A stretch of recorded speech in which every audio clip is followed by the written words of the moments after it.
Students, आज हम कुछ मज़ीद बात करेंगे ultra violet and visible spectrophotometry की। हम इससे पहले पढ़ चुके हैं कि जब यूवी विजिबल रेडिएशन मैटर के साथ इंटरेक्ट करती हैं तो इससे क्या होता है, इलेक्ट्रॉनिक ट्रांजिशन होती है, प्रोमोशन होती है इलेक्ट्रॉन की from ground to high energy level, from ground state to high energy state. और हमने इससे पहले बात की थी कि 200 से 400 नैनोमीटर तक अल्ट्रा वायलेट जो है वो रीजन है, और 400 नैनोमीटर से 800 नैनोमीटर तक विजिबल रीजन है। तो ओवरऑल हम बात करते हैं 200 से 800 तक यूवी विजिबल रेंज है, ठीक है, और ये रीजन हमारे पास आ जाता है। तो इसमें हम देखते हैं कि ये जो यूवी रेज हैं, यूवी विजिबल जो रेडिएशंस हैं, ये जो है जो पाई बर्न और जो नॉन बर्निंग इलेक्ट्रॉन्स होते हैं यानी लॉन पेयर जिन्हें हम कहते हैं, पाई बर्न एंड लॉन पेयर, ठीक है जी। किसी भी मालिक्यूल में जो पाई बॉन्ड हैं या फिर जो नॉन बॉन्डेड इलेक्ट्रॉन्स हैं, उनकी डिस्ट्रीब्यूशन को ये चेंज कर सकती हैं। ये रेडिएशन क्या कर सकती हैं, उनकी डिस्ट्रीब्यूशन को चेंज कर सकती हैं। और इस तरह के मालिक्यूल जिनमें पाई बॉन्ड है या लॉन पेयर मौजूद है, वो इन रेडिएशंस को अब्जॉर्ब करके जो है उनमें इलेक्ट्रॉन की ट्रांजिशन हो सकती है, ठीक है। इलेक्ट्रॉन जो है वो एक्साइट हो सकते हैं from lower energy level to higher energy level. इससे पहले भी हम स्टडी कर चुके हैं। मैं यहाँ स्क्रॉल कर लेता हूँ कि हमारे पास इस तरह से सिचुएशन आ जाती है, यानी सिग्मा बर्निंग जो ऑर्बिटल हैं वो अगर यहाँ पे अगर इंफ्रारेड रेडिएशन एब्जॉर्ब होंगी, ठीक है, या सॉरी अल्ट्रा वायलेट रेडिएशन, तो अल्ट्रा वायलेट या यूवी विजिबल जो रेडिएशन है ये जब एब्जॉर्ब होंगी तो यहाँ से इलेक्ट्रॉन एक्साइट होगा या प्रोमोट होगा टू सिग्मा स्टार, यानी इट्स कोरस्पॉन्डिंग जो एनर्जी स्टेट है या जो ऑर्बिटल है वो क्या है जी, sigma star anti bonding molecular जो ऑर्बिटल है इसमें जाएगा। इसी तरह से पाई बर्निंग जो ऑर्बिटल है इसमें से इलेक्ट्रॉन जब प्रोमोट होगा तो पाई स्टार यानी जो एंटी बर्निंग मालिक्यूलर ऑर्बिटल है इसमें जाएगा, ठीक है। तो ये बेसिकली क्या होती है जी, ट्रांजिशन होती है। अब किस तरह से ये ट्रांजिशन होती है इसके मतलब हम डिस्कस कर लेते हैं। मैं यहाँ पे स्क्रॉल कर लेता हूँ और यहाँ पे मैं आपको बता दूंगा कि किस तरह से जो है वो इसकी ट्रांजिशन होती है। अगर sigma two sigma star transition होती है तो ये किस में होती है, जो अल्केन्स होते हैं यानी सैचुरेटेड हाइड्रोकार्बन जो होते हैं इनमें sigma two sigma star transition होती है, ठीक है। जब यूवी रेडिएशन जब ये अब्जॉर्ब करता है तो क्या होता है जी, सिग्मा से सिग्मा स्टार में जो है वो ट्रांजिशन होती है, इलेक्ट्रॉन जो है वो प्रोमोट होता है। अब अल्केन में चूंकि हमें पता है कार्बन कार्बन सिंगल बॉन्ड होता है, मैं अगर यहाँ पे एग्जांपल दूं इथेन की, CH3 सिंगल बॉन्ड फिर CH3 में इस तरह से लिख लेता हूँ। तो इसमें जो है क्या है जी, सिग्मा बॉन्ड है, तो sigma two sigma star transition होती है जब, तो इट रिक्वायर ग्रेटर एनर्जी।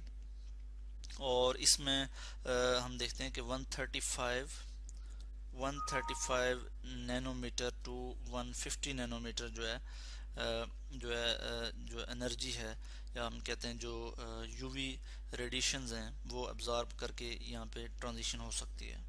इसी तरह से कार्बन हाइड्रोजन के केस में 125 नैनोमीटर तक, यानी कार्बन हाइड्रोजन के दरमियान भी जो है वो सिग्मा बॉन्ड होता है, और इस केस में भी जो है 125 नैनोमीटर तक यूवी रेडिएशन अब्जॉर्ब होके उनमें भी इलेक्ट्रॉनिक ट्रांजिशन जो है वो हो सकती है। इस चीज़ को हम ज़रा डिटेल में देख लेते हैं, और इसके लिए मैं यहाँ पे जो है वो आपको बता देता हूँ। जैसे फ़र्ज़ किया हाइड्रोजन की अगर मैं बात करूँ, हाइड्रोजन का हमारे पास एक मालिक्यूल है हाइड्रोजन, और एक और हाइड्रोजन, यानी यहाँ पे मैं लिखूंगा इनके दरमियान क्या है, सिग्मा बॉन्ड है। तो एक मैं यहाँ पे जो है यहाँ पे लाइन ड्रा कर लेता हूँ, ये ग्राउंड स्टेट है, और ये हमारे पास जो है वो एक्साइटेड स्टेट है, ठीक है। यानी ये जो है वो सिग्मा बॉन्ड है, सिग्मा बर्निंग ऑर्बिटल है, सॉरी सिग्मा बर्निंग ऑर्बिटल है, और ये हमारे पास sigma star anti bonding molecular orbital है, एंटी बॉन्डिंग। और ये हमारे पास, मैं इसको यहाँ पे कॉपी कर लेता हूँ यहाँ से, और ये हमारे पास आ जाता है सिग्मा बर्निंग ऑर्बिटल, ठीक है जी। तो इसमें बेसिकली हम यहाँ पे देख लेते हैं कि हमारे पास क्या है, ये दो इलेक्ट्रॉन हैं जो कि इस तरह से मौजूद हैं। अब ग्राउंड स्टेट में क्या है कि ग्राउंड स्टेट में जो इलेक्ट्रॉन है वो पेयर अप हैं इन लोअर एनर्जी बॉन्डिंग ऑर्बिटल, और इसको हम कहते हैं highest occupied molecular orbital. Highest occupied molecular orbital यानी HOMO हम इसे कहते हैं। और जब इनको यूवी रेडिएशन जब ये एब्जॉर्ब करेंगे, जब इनको यूवी रेडिएशन मिलेगी तो क्या होगा, यहाँ पे मैं शो कर लेता हूँ। यहाँ पे कुछ इस तरह किसी सिचुएशन आ जाएगी कि एक इलेक्ट्रॉन जो है यहाँ से जंप करके हायर एनर्जी स्टेट यानी एंटी बॉन्डिंग मॉलिक्यूलर ऑर्बिटल में चला जाएगा। और मैं इसको इस तरह से लिख लूँगा कि यहाँ पे एक इलेक्ट्रॉन यहीं पे रहेगा, ग्राउंड स्टेट में रहेगा, और एक इलेक्ट्रॉन जो है वो इस एनर्जी स्टेट में आ जाएगा यानी anti bonding molecular orbital which is the lowest unoccupied molecular orbital. ठीक है, मैं यहाँ लिख लूँगा LUMO, LUMO, lowest unoccupied molecular orbital, यानी ये अभी अनऑक्युपाइड है, मगर जैसे इसको एनर्जी मिलेगी यानी यूवी रेडिएशन जो है एनर्जेटिक रेडिएशंस हैं, एनर्जेटिक रेज हैं, इनसे जब इसको एनर्जी मिलेगी, एनर्जी एब्जॉर्ब करेगा, तो यहाँ से ये वाले जो इलेक्ट्रॉन है जो कि हाईएस्ट ऑक्युपाइड मॉलिक्यूलर ऑर्बिटल है having highest energy lowest energy, ये जो है जाएगा कहाँ पे जी, एंटी बॉन्डिंग मॉलिक्यूलर ऑर्बिटल में, यानी highest lowest unoccupied molecular orbital में जाएगा, जिसकी एनर्जी जो है वो हाई है। तो यहाँ पे दूसरा इलेक्ट्रॉन में इस तरह से यहाँ पे इधर इस तरह से शो कर लूँगा, डिफरेंट कलर में अगर मैं शो करूँ यहाँ पे तो ये इधर चला जाएगा। ठीक है, तो इस तरह से ये ट्रांजिशन होती है, या हम कहते हैं प्रोमोशन होती है इलेक्ट्रॉन की फ्रॉम HOMO टू LUMO। और इसमें अगर मैं एनर्जी डिफरेंस की बात करूं यहाँ पे कि इसमें एनर्जी डिफरेंस क्या है, तो एनर्जी डिफरेंस इसमें आ जाता है 258 किलो कैलोरी पर मोल। ठीक है जी, ये इसमें एनर्जी डिफरेंस आ जाता है, डेल्टा ई की जो है वैल्यू आ जाती है, यानी इसमें जो ये वाले जो इलेक्ट्रॉन जो प्रोमोट होगा उसके लिए इतनी एनर्जी जो है वो रिक्वायर होगी।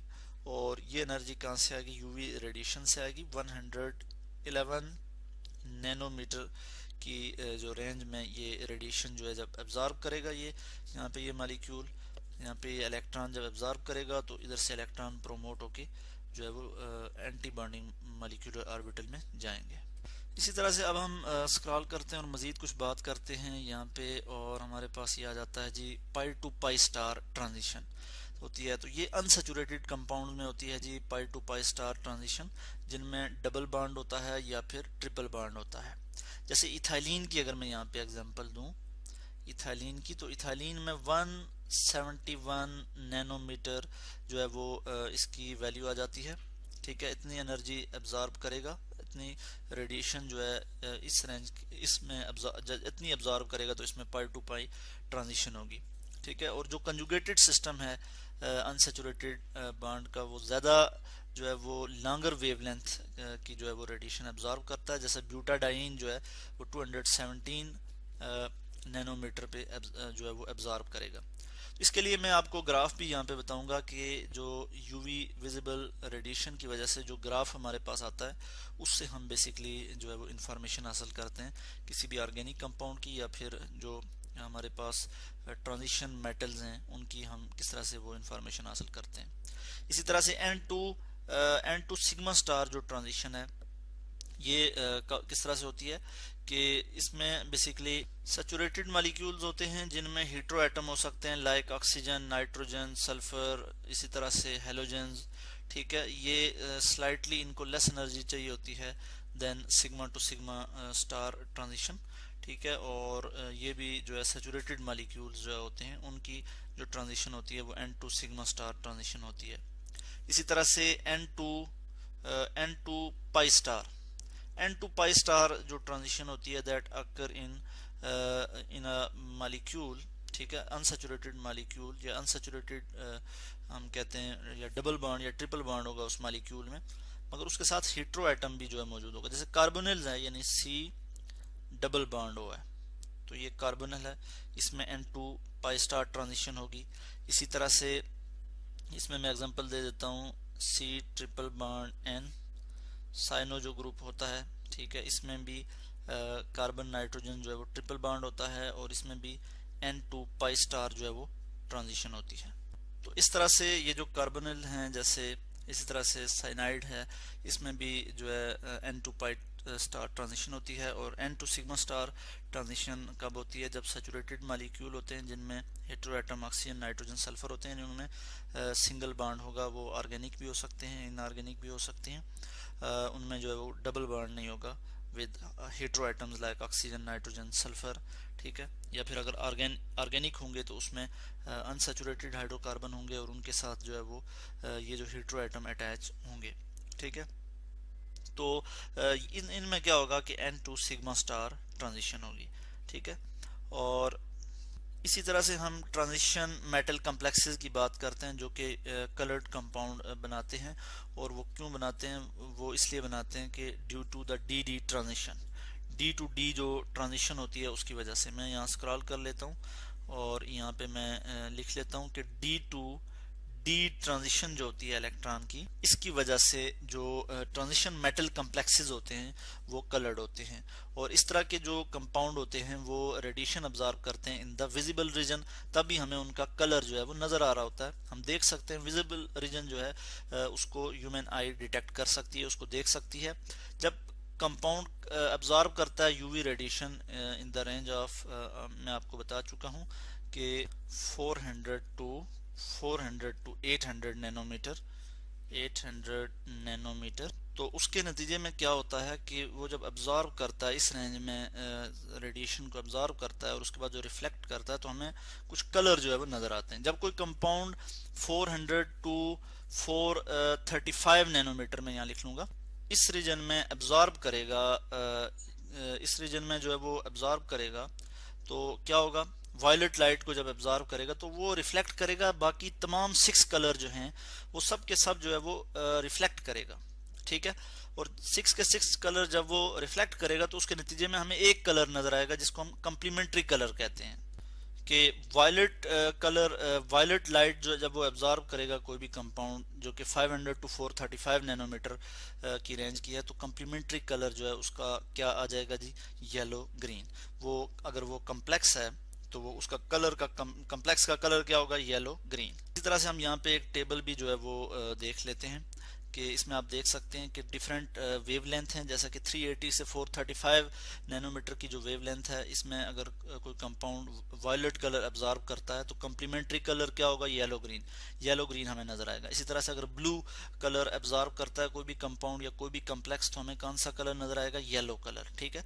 इसी तरह से डिफरेंट हमारे पास कलर हैं, अगर कोई भी कंपाउंड वो अब्जॉर्ब करेगा तो उसका कम्प्लीमेंट्री कलर जो कि हमें नजर आएगा, यानी वो रिफ्लेक्ट, बाकी सारे रिफ्लेक्ट हो जाएंगे, और एक कलर जब एब्जॉर्ब होगा और बाकी जो रिफ्लेक्ट होंगे, उसके नतीजे में जो हमारे पास कलर आएगा वो हमें जो है वो उसको हम कहते हैं कम्प्लीमेंट्री कलर, और वो हमें इस तरह से नज़र आ जाएगा। इस तरह से आज हमने यूवी विजिबल स्पेक्ट्रोफोटोमेट्री की बात की।